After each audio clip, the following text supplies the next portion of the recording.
Bonjour à tous et bienvenue sur Dragon 7 Photographie. Je suis David Vercruis et nous sommes repartis pour la partie 2 du module développement dans OnePhoto 2018.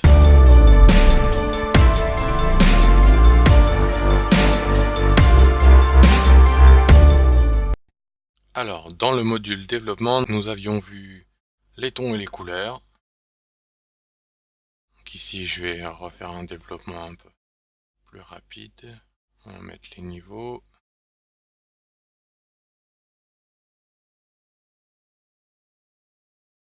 Les tons moyens. Mettre un petit peu des ombres. Récupérer mes noirs. On peut voir ici sur les niveaux de pas trop écraser mes ombres. Donc là, on les voit en bleu fluo. Mes ombres sont bouchées. Donc ce qui veut dire que si on imprime, ce sera pur noir. On voit rien du tout. En d'autres termes. Les blancs. Voilà. Puis un petit peu de structure pour donner du détail. Pour ça, on peut zoomer.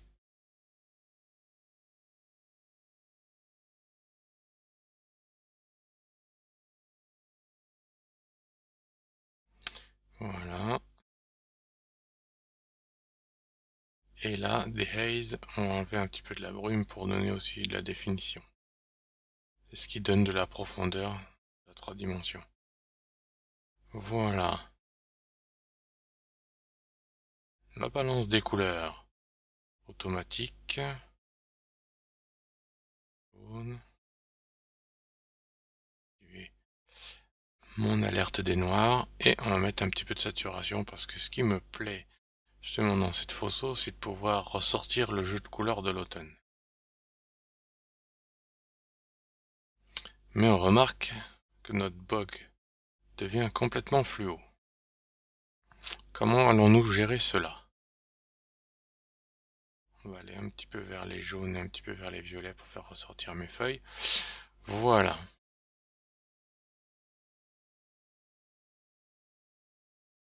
Un petit peu de détail. Et on a un peu de bruit ici que l'on voit. Bruit de couleur. Si je monte mon niveau de bruit, ça va tout doucement diminuer.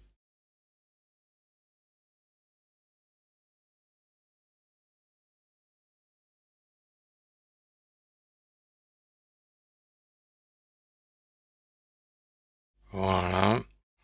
Alors par contre, j'ai le gel qui crée des reliefs bleus ici un petit peu partout. Qui c'est pas très sympa avec le reste du rouge orangé de ma photo, qui d'ailleurs n'est pas assez saturé à mon goût. Par contre, la bog ici est devenue vert fluo, ce qui n'est pas très naturel. Alors on va utiliser justement le filtre Color Adjustment, les ajustements de couleur, pour régler ce phénomène. Donc on va essayer déjà de régler deux premières choses. Le bleu que j'ai un petit peu partout ici, que je n'aime pas trop. Je vais prendre mon canal bleu ici. Je vais prendre la saturation, ma petite pipette, et je vais aller cliquer dessus. Voilà. Donc c'est bien mon bleu. Sinon ma petite pipette m'aurait fait changer de canal ici. Je vais prendre la saturation ici et je vais la diminuer. Voilà, tout doucement, tout doucement. Et on voit que mon bleu est en train de disparaître. Voilà. Donc si je fais sur la petite, le petit point rouge ici, avant, après. Voilà, on voit ici, par exemple, sur les bordures. On voit dans cette zone-là, ici aussi, tout le bleu qui disparaît. Voilà. Voilà pour une première correction. Deuxième chose maintenant, essayer de supprimer un peu ce vert fluo ici. Donc je vais prendre ma petite pipette pour cliquer sur le vert. Voilà. Alors la petite pipette, vous voyez qu'on a aussi deux petites flèches pour aller à droite à gauche. Ce qui veut dire que quand je choisis saturation ici, que je vais sur mes verts et que je vais cliquer sur la saturation, ça va faire automatiquement monter et descendre ma saturation. Donc là je suis sur les jaunes. Donc il y a pas mal de jaunes dans mon vert en fait. Si je clique sur Hue qui correspond à la teinte, en recliquant sur ma petite pipette, je vais pouvoir changer la teinte pour aller vers le orangé ou vers le vert carrément pur, très moche. Donc ici je vais la remettre neutre. On peut cliquer 2 fois sur le nom ici qui permet de revenir et de resetter, réinitialiser les réglages. Donc je vais désaturer un petit peu les jaunes, désaturer un petit peu les verts. Voilà, peut-être mettre un tout petit peu moins de luminance. On va essayer de la rendre un petit peu plus naturelle quand même. Voilà. Donc nous avons dans Color Adjustment ici 8 canaux qui jouent sur toutes les couleurs. La teinte, la saturation et la brillance. Et ici l'outil de sélection rapide qui permet en fait de cliquer directement sur la couleur. Et ici vous choisissez le réglage teinte, saturation et luminance de façon à régler votre couleur. Donc quand il y a comme ici une couleur qui est à moitié jaune, à moitié vert, ça permet de sélectionner en même temps et d'ajuster la couleur comme au besoin quand on n'arrive pas à déterminer exactement quelle couleur c'est. Donc maintenant c'est pas trop mal, je voudrais renforcer encore un petit peu plus mes rouges, mes violets, mes oranges pour redonner des contrastes de couleurs dans mes feuilles. Donc je vais par exemple prendre ma petite pipette avec la saturation ici, où je vais aller sur cette teinte rouge orangé. Je vais la pousser un petit peu, donc on voit que mon ajustement de couleur a de lui-même switché sur le bon canal. Donc là je suis sur la saturation. Voilà, on va essayer de prendre un petit peu plus sombre. Donc là je suis plutôt dans les bleus. Alors les bleus tout à l'heure, je ne voulais pas trop les monter. Je vais les redescendre. Et ce qui est bleu, je vais essayer de le faire glisser vers les violets rouges. Voilà. Et en essayant de donner un peu de profondeur. Voilà. J'essaie de pousser un petit peu mes rouges aussi. Voilà. Ça commence à donner un petit peu de... Voilà. Avant. Après. Bon, ça commence à changer un peu. On pourrait peut-être pousser un petit peu les jaunes.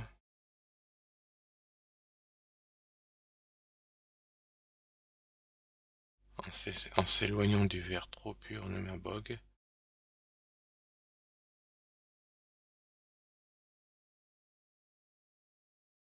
Alors, on commence à avoir quelque chose d'à peu près correct sur cette photo. Et on a vu comment fonctionne le panneau, le filtre Color Adjustment, donc ajustement de couleur. Donc il y a une glissière que nous n'avons pas détaillée ici qui s'appelle Range. Range correspond en fait au spectre plus ou moins large de couleurs correspondant au canaux. Donc ici par exemple nous avons le jaune. Donc le jaune on peut en avoir dans le vert jusqu'à l'orange ici. Donc en fait, plus j'élargis mon spectre, plus mes actions sur les glissières saturation, teinte et brillance vont agir des orangés au vert. Donc par exemple ici, si je prends ma bogue au milieu, que je pousse à fond la saturation et que je m'amuse à jouer avec range, je vais voir que le spectre va se rétrécir ou s'agrandir. Donc voilà, on voit, j'espère qu'on le voit un peu à la vidéo. Donc voilà sur quoi Range travaille. Donc ça permet de gérer finalement un dégradé ou une douceur dans le canal de couleur. Donc parfois ça donne plus de précision dans l'utilisation. Et Range est valable pour chacun des canaux. Voilà. Donc maintenant nous avons, comme dans tous les panneaux, maintenant, commencez à le savoir, nous avons en haut des presets ici qui permet d'appuyer directement pour aller très vite. Donc Fall par exemple, ça va renforcer toutes les couleurs automnales. Foliage, tout ce qui va être feuillage, désert, tout ce qui va être tendance jaune ou autre, et sky, tout ce qui est le bleu du ciel. Donc c'est déjà préenregistré, ce qui permet d'avoir une réaction très rapide. Encore des pré-réglages pour développer plus rapidement. Donc on les retrouve ici. Donc d'ailleurs en passant la souris dessus, ça permet de voir instantanément comment ça réagit. Donc on voit que foliage ne fonctionne pas du tout. Fall par exemple donne des couleurs automnales, ce qui correspond à ce que je suis en train de faire. Et Sky évidemment ça me relance tous mes bleus, ce que j'ai cherché à éliminer. Donc on va pas cliquer là-dessus. Et ici vous pouvez par exemple sauvegarder votre pré-réglage ici. Je vais mettre par exemple mon pré-réglage bug vidéo. Voilà. Et si demain je réédite une photo plus ou moins similaire, j'aurai mon réglage qui est fait ici, déjà. Voilà pour Color Adjustment. Donc maintenant, ce qu'il est bon de savoir, c'est que il peut être nécessaire de rééquilibrer avec le reste. Donc de temps en temps, ou même assez souvent, on va retourner vers les tons et les couleurs de base. Parce que par exemple, en descendant mes tons moyens ici, je redonne de la profondeur et de la saturation parce que je rajoute des noirs dans mes tons moyens. Voilà, ici si je redescends encore mes noirs, je redonne du contraste. Mais par contre je suis en train de les cramer un petit peu. Voilà, donc je peux réouvrir mes ombres pour essayer d'avoir un petit peu de noir profond, mais pas trop non plus. Voilà, donc tout est un jeu d'équilibre. Donc dans les autres filtres maintenant, nous avons ce qui pourrait nous être utile maintenant, les courbes. Donc avec les différents canaux rouge, vert, bleu, on peut tout à fait donner un petit peu de contraste.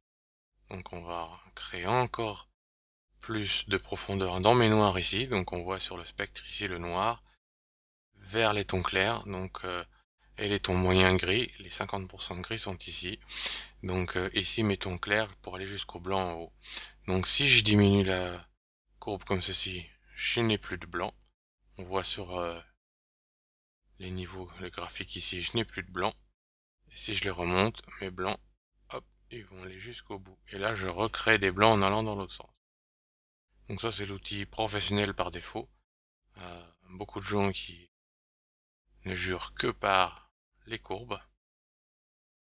Et pour déboucher un peu mes ombres, je peux par exemple monter un peu mes noirs.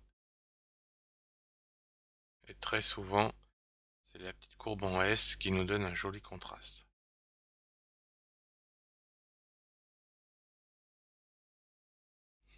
Voilà. Avant, après, on nous donne un petit peu de profondeur.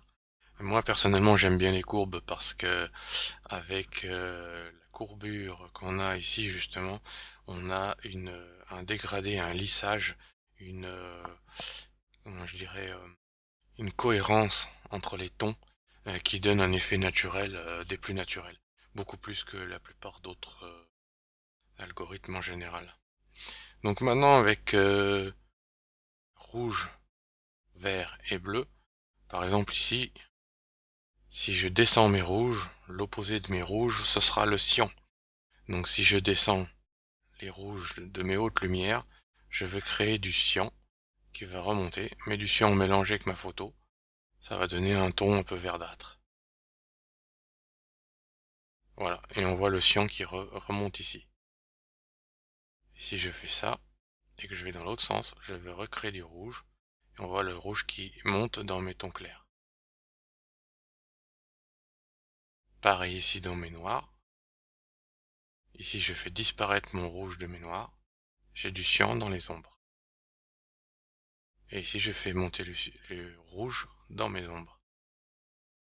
Même principe avec la courbe des verts. Par contre la courbe des verts va me donner du violet. Donc une petite pointe de violet, ça pourrait être pas mal non, sur cette photo par exemple. Comme j'ai déjà pas mal de rouge en rangée. Et ici,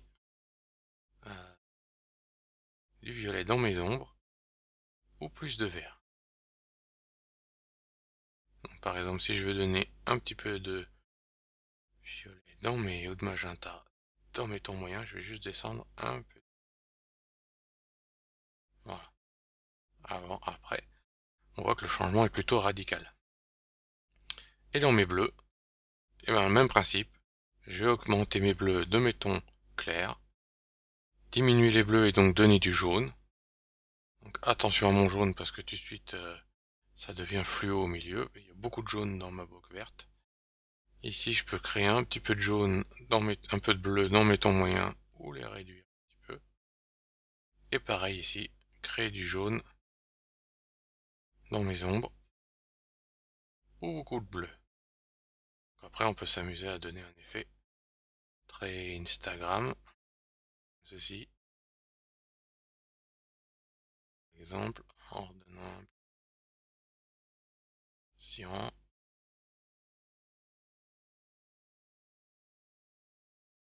Et je peux décontraster un petit peu.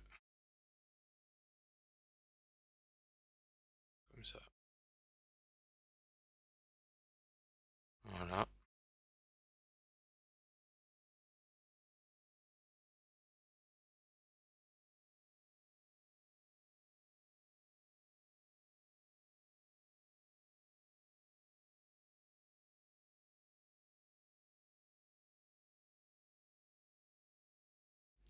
Voilà, ça monte en profondeur, mais voilà, c'est un peu les filtres qu'on retrouve sur les réseaux sociaux aussi. Donc ça, on peut jouer avec les courbes de cette manière-là.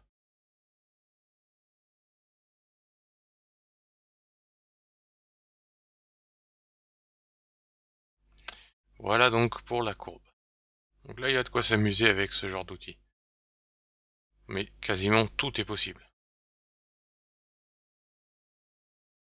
Je vais juste remettre un petit peu de contraste pour continuer à développer ma photo. Voilà, je vais remettre un tout.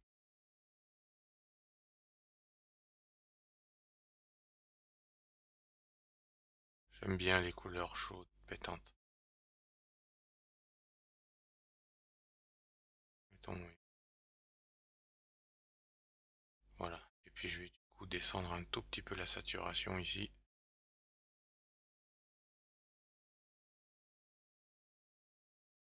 Voilà. Donc maintenant que nous avons utilisé les ajustements de couleur, les courbes, on pourrait mettre un effet glow. L'effet glow ici avec les presets. Normal. L'effet glow standard. Avec l'effet lumière. L'effet sombre. Donc ça c'est les presets. Ici on a tous les presets déjà préenregistrés.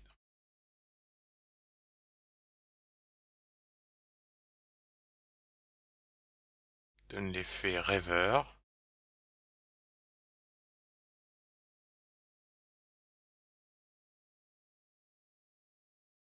Voilà, je vais choisir celui-ci. Ici, nous avons ici les modes de fusion. Donc lighten, éclaircir, assombrir, multiplier. Donc ça, c'est souvent une forme d'assombrissement. Screen qui est écran. On retrouve les mêmes choses sur Photoshop. Overlay incrustation, overlay fort. Lumière douce et lumière douce un peu plus fort. Voilà, donc je vais prendre celui-ci. On peut avoir des effets un petit peu plus ou moins forts. Et ici on a le taux ici, donc si je le trouve pas assez fort, je peux monter un peu et je peux réduire un petit peu si l'effet brumeux, l'effet rêve de la lumière est trop puissant. Voilà. Et on a avant, après. Donc ça c'est un petit effet spécial que très souvent utilisé. Et pour finir la photo, on pourrait mettre par exemple une petite vignette. Donc nous avons toujours nos pré-réglages de vignette ici. Subtil, fort, big softy, doux et fort, avec un effet cadre ici. Donc les presets, on les retrouve ici.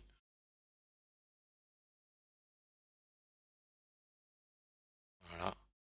Celui qui a le plus de succès en général, c'est le Big Softy. Alors on peut jouer ici sur la lumière. 4, pas faire trop fort. Sur la taille. Donc je vais essayer de le faire exprès très sombre, que ce soit visible à la vidéo. Voilà, ici, on va jouer sur une taille très resserrée vers le centre, ou plus ou moins ouvert. Ici, on a le dégradé. Donc ici, on le voit, il n'y a plus de dégradé du tout. Et là, on crée un dégradé maximum. Alors, je vais le remettre sans dégradé pour pouvoir présenter la rondeur ici. Très rond jusqu'à très carré. Donc on peut parfaitement mettre comme ça. Maintenant, je pousse mon dégradé au maximum. Je peux réduire un petit peu ma taille. Resserrer autour de mon objet central. Ici, c'est un peu sombre. Je peux le mettre un petit peu moins sombre. Et je peux utiliser ici le petit icône pour aller cliquer sur le centre pour créer mon centre sur l'objet désiré ou sur un autre objet complètement décentré si je le veux. Donc là, en fait, si on regarde bien, au niveau de ma vignette, elle est complètement désaxée. Je vais le remettre au milieu.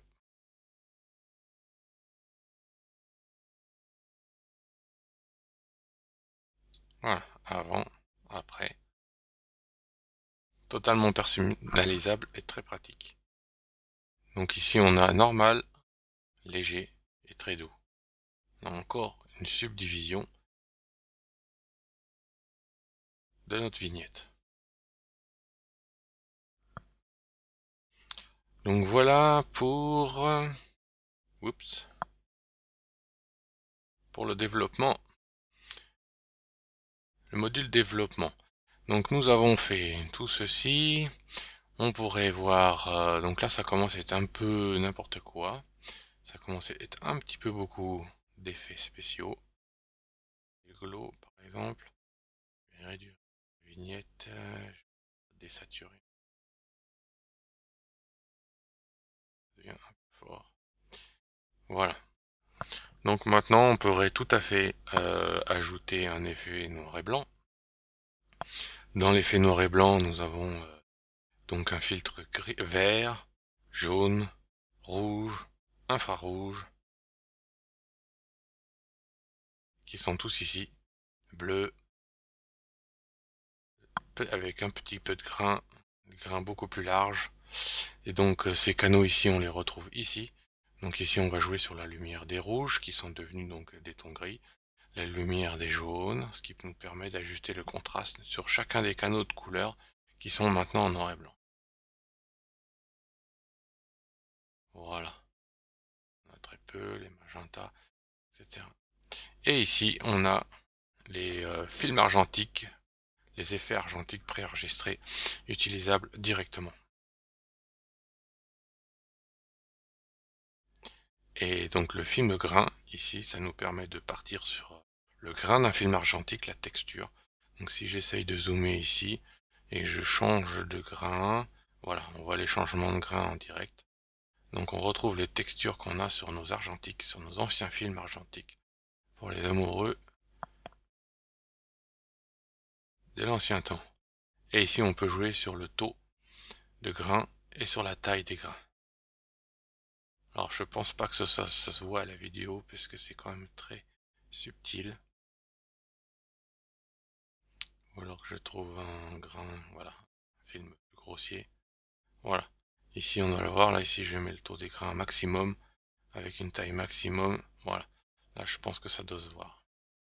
Et ça nous permet d'ajuster le grain à notre goût. Voilà pour le filtre noir et blanc. Et toujours pareil, on peut sauvegarder le réglage qu'on a fait pour une utilisation ultérieure. Donc le filtre retouche de peau, on le gardera pour un portrait. La vignette, on l'a vu. Transformation, on l'a pas vu en détail, mais c'est surtout pour quand on a de l'architecture, des bâtiments ou autres que l'on veut corriger. Au niveau de la verticalité, si on est en plongée, en contre-plongée, en rotation horizontale. Ici, c'est le niveau, évidemment, quand on a pris une photo de travers. Et ici, c'est pour recadrer la photo parce qu'après on voit bien qu'on a le canevas derrière et la photo ne rentre plus dans le canevas, donc on peut tout à fait agrandir un petit peu la photo. Voilà, donc ça c'est tout simple, tout bête, mais c'est parfois très pratique, on peut changer l'orientation. Même sur des photos comme ça d'ailleurs, ça peut être créativement intéressant de jouer avec les compositions ou les perspectives. Voilà pour le panneau transform. Split tone, donc les doubles tons, donc les tons coupés, en split tone on peut dire ça, les tons séparés. Donc nous avons toujours les presets en haut, donc on va créer des bichromies ici. Par exemple sur cette photo là, Oats fonctionnerait pas mal. Donc on a une première couleur ici dans les highlights, dans les tons clairs, et une autre couleur ici dans les tons sombres. Dans les tons clairs, nous avons la teinte, la quantité de la teinte, et dans les sombres, nous avons la teinte des ombres et la quantité appliquée dans les ombres. Et ici, nous avons la balance. Donc la balance, ça veut dire que plus je vais aller vers la droite, plus je vais favoriser la teinte des sombres. Donc dans la répartition sur ma photo, plus je vais aller vers la gauche, plus je vais favoriser la teinte des hautes lumières qui va rentrer dans les ombres. Voilà. Donc ici, je peux varier ma teinte. Donc on peut regarder ici sur la petite le petit rectangle ici. Donc ma teinte, je peux aller carrément vers les rouges-violets. Voilà, dans mes hautes lumières, je peux augmenter la quantité du rouge-violet sur ma photo ou la diminuer subtilement. Donc c'est pas très joli comme ça. Voilà. Et ici, dans mes ombres, je peux faire pareil. Par exemple, je peux mettre un ton froid dans mes ombres. Le mettre un petit peu plus fort. Donc on retrouve un petit peu les effets qu'on avait sur la courbe aussi, préalablement. On peut tout à fait faire ce travail-là avec les courbes. Mais quand on veut s'entraîner ou qu'on a du mal avec les courbes, ça peut être beaucoup plus rapide et beaucoup plus pratique. Ou alors on peut même enregistrer ses presets et passer dessus donc sur ces pré-réglages pour regarder très très vite ce que ça donne pour avoir des effets, et on peut faire de multiples variantes de sa photo. Voilà, on pourrait la laisser comme ça, celle-ci, pas trop mal. Voilà, et donc un petit détail encore, ici en bas, nous avons la façon dont nous allons fusionner ces réglages avec la photo. Donc toujours les mêmes modes de fusion, normal, couleur, éclaircir, assombrir, multiplier les ombres et tons moyens, et l'effet écran qui a tendance à éclaircir. Voilà.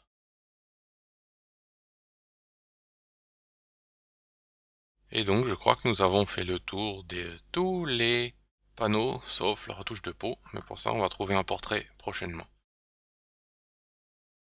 Donc maintenant il nous reste à voir Local Adjustment. Donc les ajustements locaux, et on voit tout de suite que je suis passé sur le pinceau.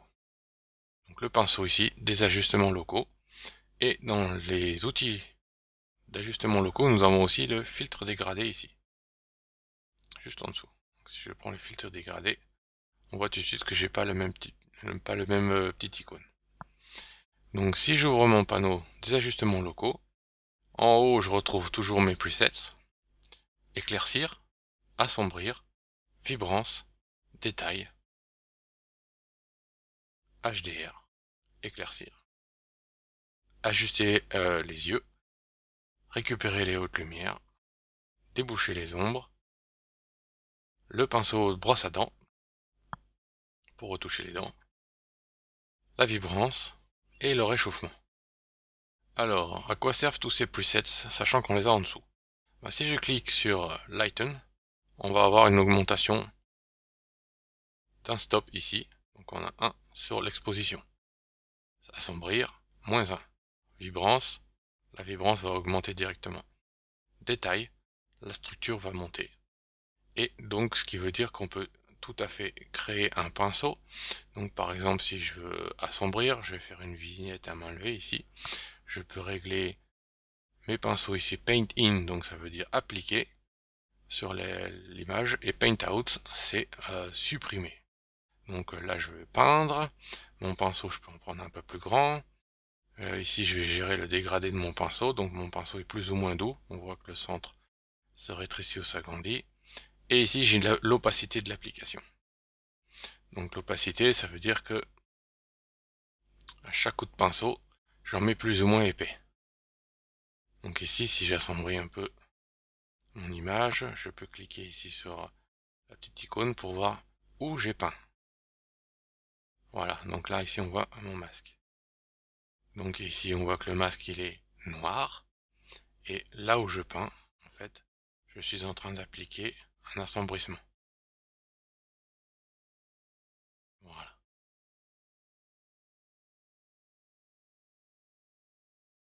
Ah, pour les personnes qui ne sont pas habituées, sur le masque ici,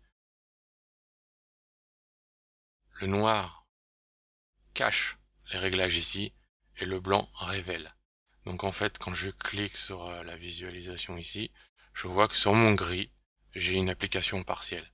Donc je peux m'amuser à aller un peu plus proprement peindre dans les angles. Voilà, créer un peu plus de blanc pour que ce soit bien plus visible. Donc maintenant, si je enlève mon masque, on voit que j'ai effacé l'effet et on voit ici que j'ai bien assombri. Même si c'était pas visible au moment où je peins, on voit que petit à petit, l'effet a lieu. Et je peux encore régler par-dessus. Alors ici, j'ai juste utilisé le preset assombrir, mais je peux m'amuser à mettre du jaune dans mes ombres, mettre du bleu, hop, mettre du vert, etc. Donc je peux jouer avec tous les réglages qu'il y a ici, améliorer la vibrance dans les angles, ou la diminuer complètement. Je peux même m'amuser à désaturer pour moins attirer l'œil, par exemple. Ici, je peux créer plus de détails, corriger le bruit, enlever les détails, pour créer un peu de flou, dans le sens inverse avec la structure. Donc on voit que j'ai créé un petit flou. Voilà, beaucoup de créativité possible. Alors ici, je n'ai mis un seul ajustement local, mais on peut en empiler autant que l'on veut. Donc ce qui veut dire que par exemple, si je réinitialise celui-ci, que je veux assombrir, je vais peindre sur mon image avec un pinceau de 1200, je vais rétrécir mon pinceau doux, l'opacité. Alors ici par exemple, je vais assombrir les coins. Hop, avant, après, voilà, j'ai bien assombri. J'en crée un nouveau pour créer plus de détails sur le sujet de ma photo en essayant. Donc je vais peindre les détails dessus. Voilà, et on voit qu'en fait, elle devient de plus en plus piquante. Avant, après, j'ai rajouté de la netteté. Et maintenant, je pourrais encore rajouter un nouveau pinceau pour créer par exemple du contraste ou le supprimer du contraste plutôt et rester toujours un peu plus sombre, voilà, sur les côtés et même en désaturant. Voilà. Donc maintenant, c'est qui me permettra ultérieurement, en revenant, réajuster mon image si je le veux, de pouvoir agir sur le bon panneau. Donc ici, par exemple, sur mon panneau, je sais que j'ai assombri. Sur celui-ci, je sais que j'ai créé de la structure. Et sur celui-ci, je sais que j'ai désaturé, enlevé du contraste et assombri encore. Alors maintenant, la bonne nouvelle, c'est qu'on peut les renommer ces panneaux pour une édition ultérieure. Donc ici, je vais mettre par exemple Burn. Ici, on avait dit que j'avais fait... Qu'est-ce que j'avais fait? Ici, j'avais mis de la structure. Donc on va mettre structure. Voilà. Et ici, j'avais mis contraste moins. Et moins de saturation. Voilà. Et j'ai renommé mes panneaux. Ce qui me permet de savoir exactement ce que j'ai fait. Donc voilà, nous avons vu les ajustements locaux, nous avons vu tous les panneaux, l'utilisation des niveaux, etc. Je crois qu'on a fait à peu près le tour du panneau développement. Ah si, une chose encore importante, pour tout réinitialiser, on peut appuyer ici sur Reset. Et tous les réglages sont supprimés. Voilà. Alors dans le panneau développement, il y a encore un outil que nous n'avons pas vu. Dans les ajustements locaux, nous avons vu qu'automatiquement en OnePhotoro nous faisait passer sur le pinceau. Mais il y a un outil que nous n'avons pas vu, c'est ici le filtre dégradé. Alors le filtre dégradé, c'est le même principe que le panneau. On a ici les options de l'outil, donc on peut le faire sous forme de dégradé en haut, linéaire, en bas, à droite ou à gauche, ce qui est en fait une forme de preset, ce qu'on nous permet d'éviter de le tourner. Donc par exemple ici, il fonctionne toujours avec les ajustements locaux. Ici, si je prends ce panneau là déjà utilisé, je vais baisser l'exposition à 2,25. Je vais faire un filtre dégradé ici. Voilà, je peux régler le dégradé à l'aide de la ligne en pointillé. Je déplace mon dégradé. Voilà. Je peux aller ici sur le petit cercle pour le faire pivoter autour de mon axe. Donc en fait, ça correspond exactement à ce qu'on a ici. Oups. Très sensible au bas sur le côté droit et gauche. Donc en fait, c'est la même chose. Ça permet tout simplement d'aller encore plus vite et de ne pas perdre de temps à faire des rotations avec l'outil. Voilà, et donc on voit ici sur le masque notre dégradé. Alors ici, si je veux allonger le dégradé, je vais étirer le filtre. Voilà. Donc je peux le faire pivoter. Voilà, donc j'ai mon sombre d'un côté. Donc je peux faire ça à l'envers, à l'endroit, comme on veut. Je peux gérer l'opacité ici aussi. Donc si j'assombris ou j'éclaircis, voilà. Je le supprime. Je le réinitialise ou j'en ajoute un autre. Donc là par exemple je vais le supprimer. Celui-ci je le supprime aussi. Voilà. Je reset tout. Et j'ai aussi le filtre radial. Le filtre radial, lui, il est cerclé. Donc ici, je choisis d'assombrir le centre, d'assombrir les côtés, de créer, donc là c'est le filtre gradient, et ici c'est le gradient réfléchi. Donc en fait, c'est l'inverse chez le centre sombre et les côtés clairs. Donc en fait, on voit ici sur mon masque que j'ai le noir à chaque extrémité. Si je prends le gradient standard, j'ai le noir d'un côté et de l'autre. Si je choisis ici, donc le blanc au centre, je règle mes dégradés ici. Donc ce qui veut dire que mon réglage va s'appliquer que sur les bords, que sur ce qui est blanc. Donc l'action de mon panneau ici va être sur les côtés. Si je veux inverser le phénomène, je vais choisir ici centre. Donc j'ai du blanc au centre, là où va s'appliquer les réglages, et le noir sur les côtés, là où mon réglage est masqué. Voilà. Donc ici je vais le supprimer, pas spécialement. Voilà, voilà. Une petite glissière que je n'ai pas précisé ici aussi, c'est que donc quand j'ai, donc je vais quand même mettre un petit réglage pour que ce soit voyant. Voilà. On va faire ça, et on va l'inverser. Voilà. Et on va le dégrader un peu plus que ça. Voilà. Oups. Là j'en ai deux. Voilà. Donc c'est une autre façon de faire une vignette aussi. à l'ancienne mode. C'est comme ça qu'on faisait dans le temps sur Photoshop. Voilà, donc je vois ma vignette avant-après. Éclaircir un petit peu. Voilà.